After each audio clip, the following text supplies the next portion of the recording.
ഞാൻ പുളിയങ്കോടാണ്. പുളിയങ്കോട് എൻ്റെ അടുത്ത് കുറച്ച് പേര് പറഞ്ഞു ഇവിടെ ഒരുപാട് കൃഷിയൊക്കെ ഉണ്ടെന്ന്. ഇവിടെ വന്നപ്പം ഒരുപാട് വാഴ കൃഷിയൊക്കെ ഉണ്ട്.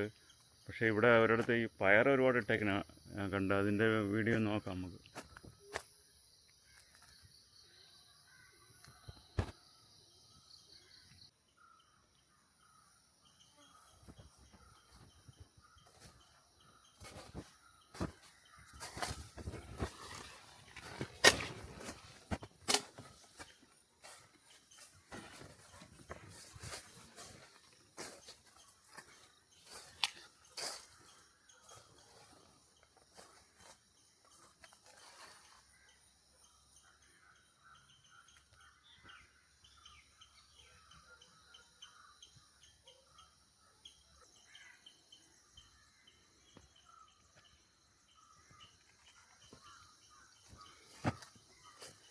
ഇവിടെ ഈ പന്നി ശല്യം ഉള്ളതുകൊണ്ട് ഇവിടെയൊക്കെ ഒരുപാട് കൃഷി ചേരുന്നെന്നാണ് പറഞ്ഞത്. പക്ഷെ ഇവിടെ പന്നി ശല്യം ഉള്ളതുകൊണ്ട് ഇപ്പം കൃഷിയൊന്നും ചെയ്യുന്നില്ല. ഒരു അണ്ണൻ പയർ പറിക്കാൻ വന്ന്, അതിൻ്റെ ഓണറായിരിക്കും. നമുക്കൊന്ന് ചോദിച്ചു നോക്കാം. അണ്ണൻ ഇവിടുന്ന് പറിച്ചു വെച്ചിരിക്കുന്ന പയറാണ്. ഇതെവിടെ കൊണ്ട് കൊടുക്കണം? ഹോൾസെയിൽ എവിടെ? ചെങ്കോട്ട് എടുത്തുകൊണ്ട് കൊടുക്കുമോ? അണ്ണനാണ് ഇവിടെ എത്ര നട്ടേക്കണ? ഇത് എത്ര നാളെ കൃഷി എടുക്കാൻ പറ്റുമോ ഈ പയറിൽ നിന്ന്? 3 മാസം എടുക്കാം. പിന്നെ രണ്ടാമത് ഇളക്കിയിട്ട് പിന്നെ ഇതിൻ്റെ ഇടയിൽ പിന്നെ അണ്ണ ഇതിട്ടേക്കുന്നതാ മറ്റേ തീരെ 45 ദിവസം കൊണ്ട് അത് കായാവുമല്ലോ. വെള്ളരി തീരുമ്പോൾ അടുത്ത് നമ്മൾ പയർ കാച്ചു തുടങ്ങും. രണ്ടും കൂടെ ഒത്ത് ഒരു ഇതിൽ തന്നെ 2 കാര്യം നടക്കും. അതെ, വെള്ളരി നടും. അതിന്റെ വളത്തിനുള്ളത് നമ്മളെ കൊച്ചു വേലയ്ക്കുള്ളതും ഒക്കെ ഇതിൽ കൂടെ തന്നെ കിട്ടും. ഈ വെള്ളരി കിട്ടും. വെള്ളരി എന്ന് പറഞ്ഞ ടക്കന ആയുസ് ഇല്ലാത്ത സാധനമാണ്. പയറെന്ന് പറഞ്ഞാൽ ആയുസുള്ളതാണ്. കാലാവധി ഒന്നും പറയാൻ പറ്റില്ല, ഇത്ര നാളെ കിടന്ന് കായ്ക്കും എന്നുള്ളത്. പയർ പറയാൻ പറ്റില്ല. നമുക്ക് കൊച്ചു കൊച്ചു കാര്യങ്ങളൊക്കെ ഈ വെള്ളരിക്ക കണ്ട് കിടക്കണുണ്ടില്ലേ?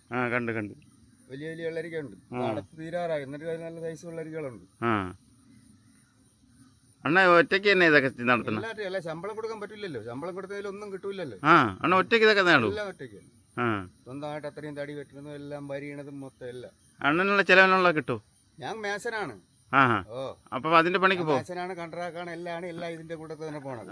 പക്ഷെ ഇതൊരു രസം കൂടെ. ചുമ്മാ ഇരിക്കുന്ന സമയം ഇഷ്ടമല്ല. കൃഷി ഭയങ്കര ഒരു ഹരമാണ്. ഹരം എന്ന് പറഞ്ഞാൽ ജനിച്ചപ്പോഴേ എന്റെ അച്ഛൻ ഭയങ്കര കൃഷിക്കാരനായിരുന്നു. അപ്പോഴും അച്ഛൻ്റെ ഈ കൃഷിയുടെ ഇത് പിന്നെ നമ്മളെ വെട്ടിപ്പോയിട്ടില്ല. ഇത് നിറയെ വാഴ കിടന്നാണ്. ഞാൻ വാഴ കളഞ്ഞിട്ടിപ്പാണ് JCBക്ക് വീണ്ടും കളച്ചത്. ഇനി ചിലപ്പോൾ ഒന്നി വാഴ അല്ലെങ്കിൽ കപ്പ ഇതിലേതെങ്കിലും ഒന്ന് വയ്ക്കും. അടുത്ത വയലെടുത്തിട്ടേക്കാണ് അടുത്ത് കൃഷി ചെയ്യാൻ വേണ്ടി. അതെവിടെയാണ്? അത് മേളിൽ. പക്ഷേ ഇനി അങ്ങോട്ട് വയലിൽ കൂടുതൽ കൃഷി ചെയ്യാൻ പറ്റില്ല. കാലവർഷം തുടങ്ങിയില്ലേ? അതെ. കര 3-4 പേരുടെ റെഡിയാക്കിയിട്ടായിരുന്നു. കാരമ്പൂടം എന്ന് പറഞ്ഞ സ്ഥലത്ത് 70 സെന്റ് എല്ലാം JCB കിളച്ച് റെഡിയാക്കിയിട്ടായിരുന്നു. അപ്പോൾ ആ മഴ സീസൺ ആകുമ്പോൾ കരത്ത് വീണം. അവിടെ എന്തിനു നടാൻ?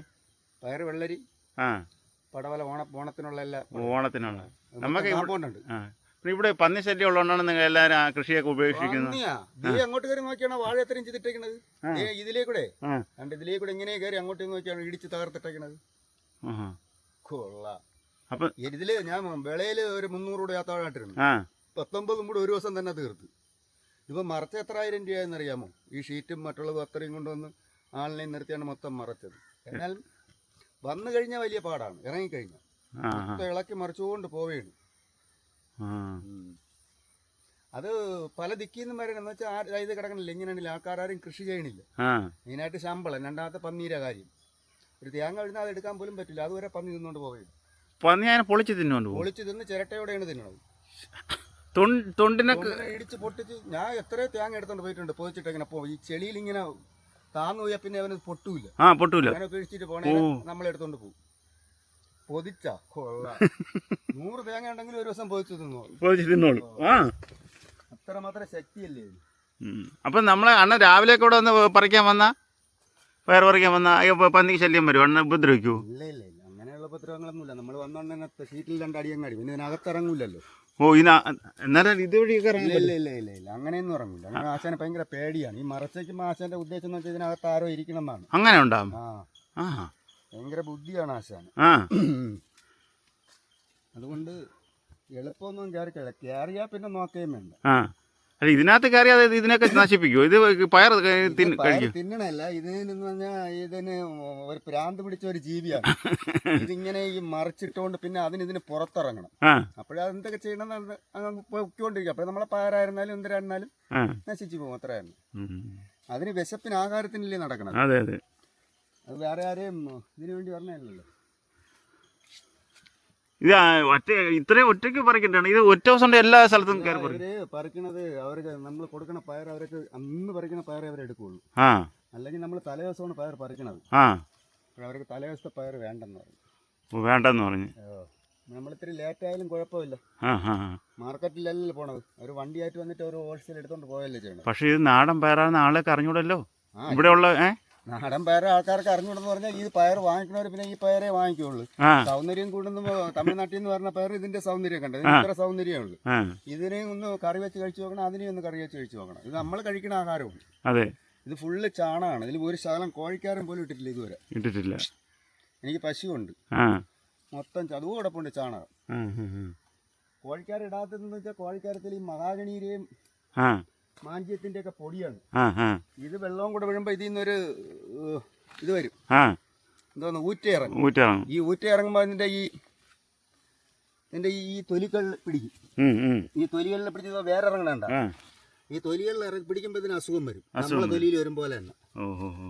നമ്മളെ തൊലിയിൽ എന്തെങ്കിലും ഇല്ലാത്ത സാധനങ്ങൾ പറ്റി അഴുക്കും നമുക്ക് ചൊറിച്ചിൽ വരും. അതേപോലെ അവർക്കും വരും അസുഖം.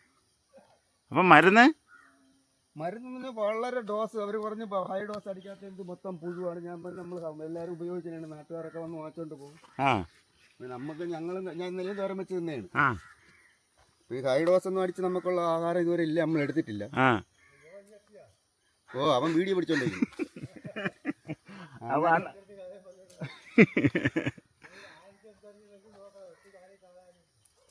ഞാൻ അങ്ങനെ കുറച്ചു നേരം നിന്ന് ഇവിടെ നോക്കായിരുന്നു. ആരെങ്കിലും വരണ നോക്ക്. അങ്ങനെയൊന്നും ആരും ഇതിനകത്തുനിന്ന് ഇറങ്ങത്തില്ല അല്ലേ? ഇറങ്ങാൻ ഇത്തിരി പാടി തന്നെയുണ്ട്. ഞാൻ ഇവിടെയൊക്കെ നിന്ന് നോക്കിയിട്ടാണ് ഇവിടെ ഇറങ്ങാന്ന് പറഞ്ഞാൽ അറിയാന്നുള്ളവരെ ഇറങ്ങൂല. ആ സമയം നമ്മൾ ഇതിനകത്തുണ്ട്. മലക്കറിയുടെ ഇടയിൽ ആരും ഇറങ്ങി നമുക്ക് ഇഷ്ടമുള്ള കാസല്ല. ശരിയാണ്. മദ്യപിച്ചോണ്ട് വൃത്തിയായിട്ട് നമ്മൾ അങ്ങനെയൊന്നുമല്ല മലക്കറിയെ കാണുന്നത്. നമുക്ക് ഭയങ്കര ബഹുമാനമാണ് മലക്കറിയുടെ.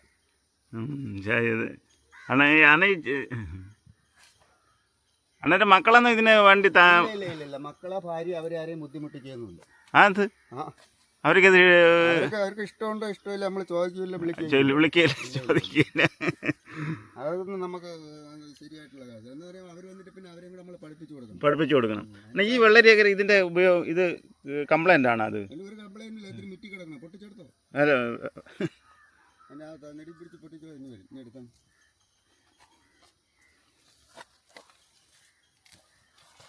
വെള്ളരിക്ക നല്ല സൂപ്പർ വെള്ളരിക്ക. ഫ്രിഡ്ജ് വെച്ചിട്ട് ഒരു മാസമായിരിക്കും. എന്നിട്ട് പറ അതിന് വല്ല കംപ്ലൈന്റ് പുഴുവ അഴുക്കുക ചെയ്യണം. അതാണ് ഈ രാസവളം കുറഞ്ഞ നല്ല മലക്കറിയുടെ പ്രത്യേകത എന്ന് പറയുന്നത്. അത് കൃഷി ചെയ്യണം. ഇത്തിരി എണ്ണം പറയാൻ പോരെ, നിസ്സാര കേസല്ലാണ്. നമ്മളവിടെയൊക്കെ വയലല്ല, നമ്മളവിടെ കട്ടാൻ തറയാണ്. പക്ഷെ ഇവിടെ ഒരു വയലിന്റെ ഒരു മണ്ണില്ലേ? അവിടെയൊക്കെ നമ്മളവിടെ അങ്ങനെ അല്ലല്ലോ. ഇതൊക്കെ കരമണ്ണ് അടിച്ചിട്ടേക്കാണ്. ഇത് വെറും വയല് മാത്രമല്ല, കരയൊന്നും കൂടെ ഒരു മണ്ണടിച്ചിട്ടേക്കാണ്. തത്തയെന്ന് പറഞ്ഞാൽ അവരെല്ലാരും ഇവിടെയാണ് ഇപ്പൊ ആഹാരം തരുന്നത്. മൊത്തം തത്ത അത്രയും തിന്ന് വെച്ചേക്കാണ്. നിന്ന് കഴിഞ്ഞാലേ ഇതിന് ഫംഗസ് ഉണ്ടാവും. ഫംഗസ് കയറിയിട്ട് പിന്നെ ഇതിന്ന് ഈ വേറില്ല. ഇത് മണ്ടയിലിരുന്ന് കഴിഞ്ഞാൽ അകത്ത് അസുഖം ഉണ്ടാവും. അതിനാണ് താഴെ പറിച്ചിട്ടുള്ളതാണ്. അങ്ങനെ ഈ തത്ത കൊത്തിയതിനെ എടുത്ത് താഴെ പറിച്ചിട്ടാണ് അല്ലേണ? പറിച്ചിട്ടില്ലെങ്കിൽ അത് അവിടെ നിന്ന് അഴിപ്പോവും. അഴിപ്പോയി മറ്റേനും കംപ്ലൈന്റ് വരും. അവിടെയല്ലേ പൂ ഉണ്ടാവണം. പൂവില ഇതിന്റെ ഇത് പിടിക്കും. ഇതിന് എല്ലാ സമയത്തും ഒരേ വില തന്നെയാണ് കിട്ടുന്ന പയറിന്? ഇല്ല. ചിലപ്പോൾ 150 രൂപയാവും, ചിലപ്പോൾ 100 രൂപയാവും, ചിലപ്പോൾ 50 രൂപയാവും. തമിഴ്നാട്ടിൽ നിന്ന് മറ്റേ പീൻസ് ഒക്കെ ഇറങ്ങുമ്പോഴും വില കുറയും. ബീൻസ് ഒക്കെ വാരി കൊടുക്കുമ്പോൾ ആൾക്കാർ പിന്നെ അത് വാങ്ങല്ലേ ഉള്ളൂ. അത് വാങ്ങ ബീൻസ്. അമ്മ ബീൻസ് ഇവിടെ നടാൻ പറ്റില്ലണോ?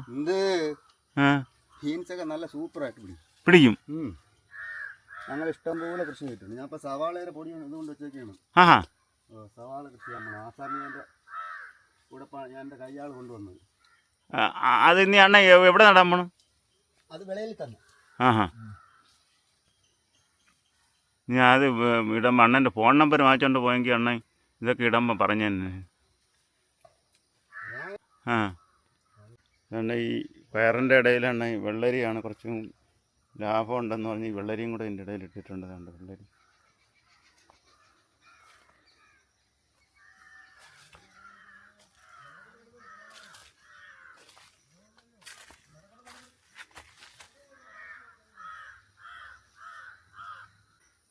ഇന്ന് രാവിലെ 6 മണി തൊട്ട് പയറ് പറിച്ചതാണ്.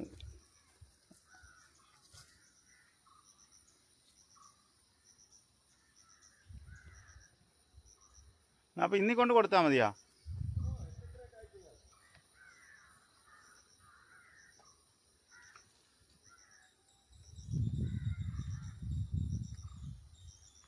കൃഷിയെക്കുറിച്ചാണ് അണ്ണ ഇതിപ്പോൾ എത്ര നാളായി അണ്ണ ഈ കൃഷി തുടങ്ങിയിട്ട്? ഇതിപ്പം തുടങ്ങിയിട്ട് 3 മാസമായി, 2-2.5 മാസമായുള്ളൂ. ഇപ്പം ആദായം തുടങ്ങിയതേ ഉള്ളൂ, ഫുള്ളായിട്ട് ആദായം ആയതേ ഉള്ളൂ.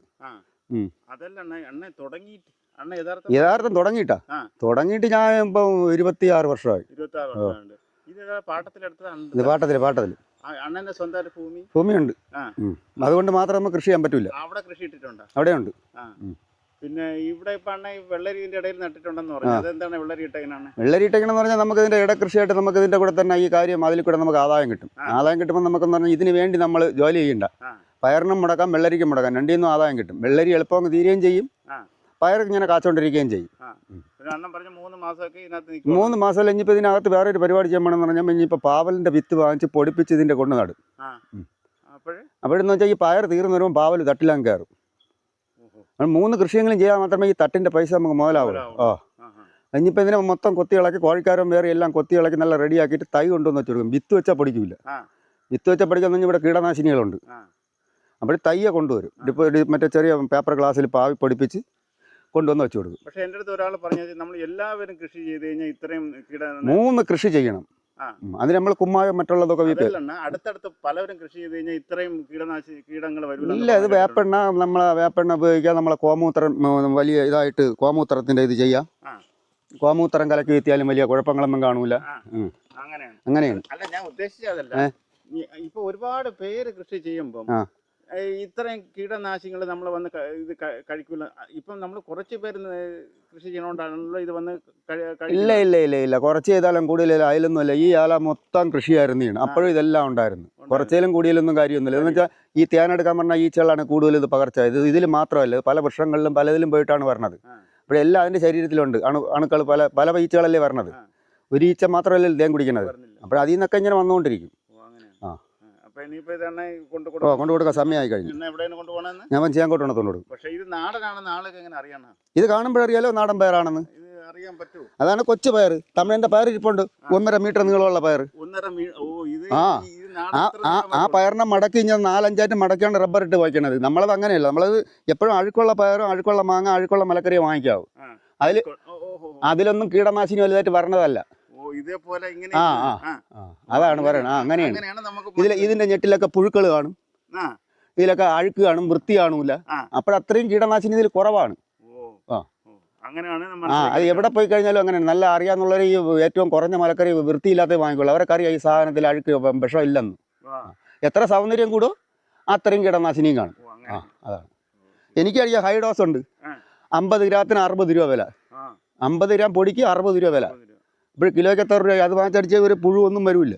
പക്ഷെ നമുക്ക് കഴിക്കണ്ടേ? എല്ലാ സാധനവും ഉണ്ട്, നമുക്കറിയാം. ഫോറേറ്റ് ഉണ്ട്, പുരുട ഉണ്ട്, എല്ലാം ഉണ്ട്. പക്ഷെ അതൊന്നും നമ്മൾ ഉപയോഗിക്കില്ല. ഞാൻ ഇടുന്ന കൂടുതലും ചാണകമാണ്. ചാണകം പിന്നെ പൊട്ടാഷ് ഈ ഫാക്ടംബോസ് എന്ന് പറഞ്ഞാൽ നമ്മൾ ഗുളിക കഴിക്കും പോലെ തന്നെ അത് നമ്മൾ ടോസ് കുറച്ചിട്ടാൽ മതി. രാസവളം ആരും കൂടി ആരും മലക്കറി പോകും. രാസവളത്തിന് പുറമെ ഈ കീടനാശിനിയാണ് ഹൈ ഡോസ് അടിച്ചു കൊടുക്കണം. എന്ന് വെച്ചാൽ വരണതിനെ ക്ലിയർ ആയിട്ട് കിട്ടാൻ വേണ്ടി. രാസവളം കൂടുതലിടും, അല്ലെങ്കിൽ മലക്കറി പട്ടുപോകും.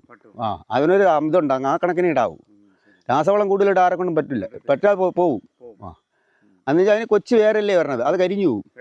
അതുകൊണ്ട് ഇതിന് അടിസ്ഥാന വളം കൊടുത്തിട്ട് ഹൈ ഡോസ് അടിച്ചു കൊടുക്കും. ഹൈ ഡോസ് അടിച്ചു കൊടുക്കുമ്പോൾ ഒരു പയറിനും ചീത്ത ഒന്നും ഒരു കുഴപ്പമില്ല. വെള്ളരിയിലും കേട് വരില്ല, ഒരു ഈച്ചയും വരെ ഒന്നും വരില്ല. ഓക്കെ. എൻ്റെ പേര് ഉണ്ണിക്കുട്ടൻ നായർ. ഞാൻ ഇലഞ്ഞിമുറ്റത്തെ വീട്ടിലാണ്. എൻ്റെ അച്ഛൻ്റെ പേര് പരമേശ്വരൻ പിള്ള. എനിക്ക് 2 മക്കളാണ്. എൻ്റെ ഭാര്യയുടെ പേര് രാജി. ഇളയ മോൾ ഇവിടെ പഠിക്കുന്നു, ബാംഗ്ലൂർ പഠിക്കുകയാണ്. മോനല്ല മോള്, മറ്റേ മോളെ അയച്ചു. ശരിയാണ്. ഇത് ചേങ്കോട്ടടുത്ത് പുളിയങ്കോടെന്നും പറഞ്ഞ സ്ഥലത്താണ് പയർ കൃഷി ഇട്ടേക്കുന്നത്. ഇവിടെ പക്ഷേ മുമ്പൊക്കെ എല്ലാവരും ഒരുപാട് കൃഷിയൊക്കെ ചെയ്തുകൊണ്ടിരുന്നത്. ഈ പന്നി ശല്യമൊക്കെ ഉള്ളതുകൊണ്ടാണ് എനിക്ക് തോന്നുന്നു പലരും നിർത്തിയത്. ഈ ഇതിൻ്റെ പയർ കൃഷിയുടെ കാര്യങ്ങളൊക്കെ അണ്ണം പറഞ്ഞത് കുറച്ചൊക്കെ കേട്ടല്ലോ. ഇന്ന് ഈ വീഡിയോ ഇവിടെ അവസാനിക്കുന്നു. ഇതേപോലത്തെ വീഡിയോയുമായി പിന്നെ ഇനിയും കാണാം.